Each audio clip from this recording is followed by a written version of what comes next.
The Mortal Kombat movie from 1995 wasn't perfect, and Mortal Kombat Annihilation is one of the worst films ever made. However, the Mortal Kombat reboot film of 2021 was a complete missed opportunity. I would be lying if I said that my nostalgia for the original Mortal Kombat games didn't influence my opinion on this.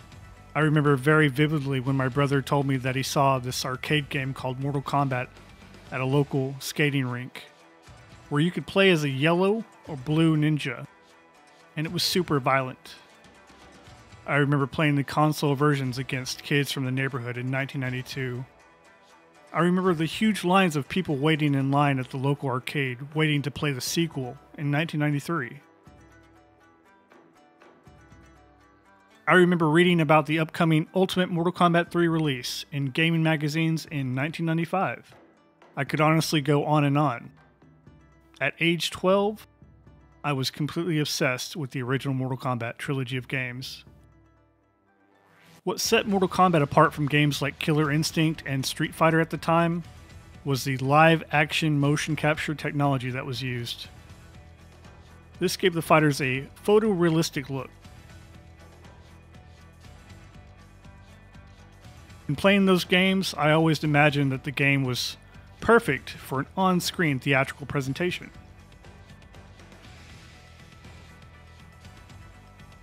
Besides, the characters of Shang Tsung, Raiden, Liu Kang, and Johnny Cage had already been portrayed flawlessly on screen thanks to their original inspirations from Big Trouble in Little China and the man Jean-Claude Van Damme being Johnny Cage. And of course, Liu Kang is essentially Bruce Lee. I could already envision the film in my head. It would obviously take inspirations from Enter the Dragon and Bloodsport, with some otherworldly and supernatural elements sprinkled in. It would be a tournament-based movie set up with a cliffhanger that would lead to a second tournament-based movie on another world, and a third movie involving the invasion of Earth by Outworld. This is essentially the original Mortal Kombat trilogy. This is a film franchise that practically writes itself. All of the major plot points are there. You just need to adapt it for the screen. The 1995 film and its sequel came close to incorporating some of these elements, but we already saw a glimpse of Outworld at the end of the first film, and the second film jumped to an invasion plot instantly. The first movie was okay, but the sequel, Annihilation, left a lot to be desired. Fast forward to 2021, it's been 24 years since Mortal Kombat Annihilation. There have been a lot of great martial arts films released in the past 20 years. Some really amazing and groundbreaking stuff.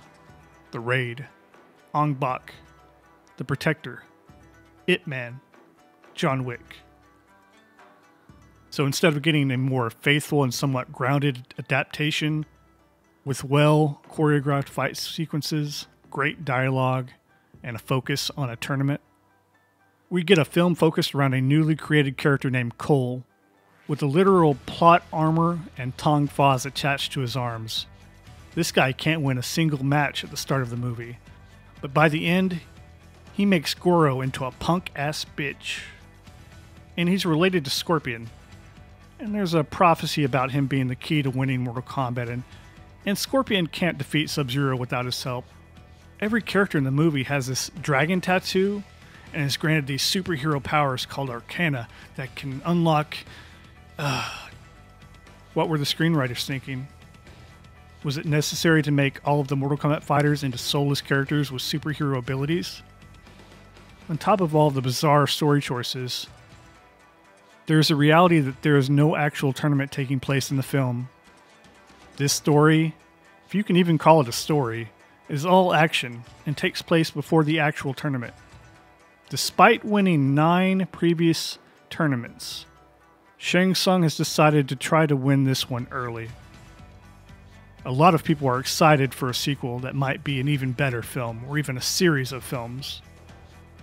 But just as Shang Tsung tried to end the 10th tournament early, I think this supposed franchise should be ended before it even starts.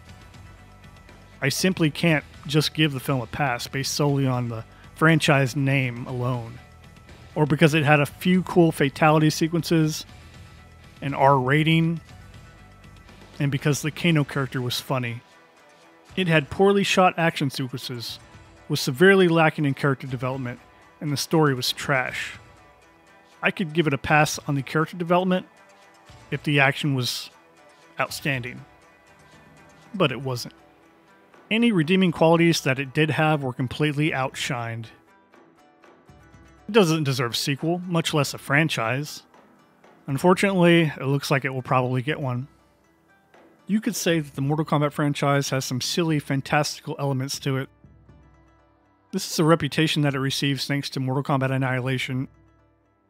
The original Mortal Kombat concept is brutal and serious, however. In the hands of a good screenwriter and great fight choreographers, it has the potential for greatness. I don't think there's any reason to settle for mediocrity. Or maybe I'm just blinded by nostalgia? Either way, here's a tip. Go watch Man of Tai Chi from 2013.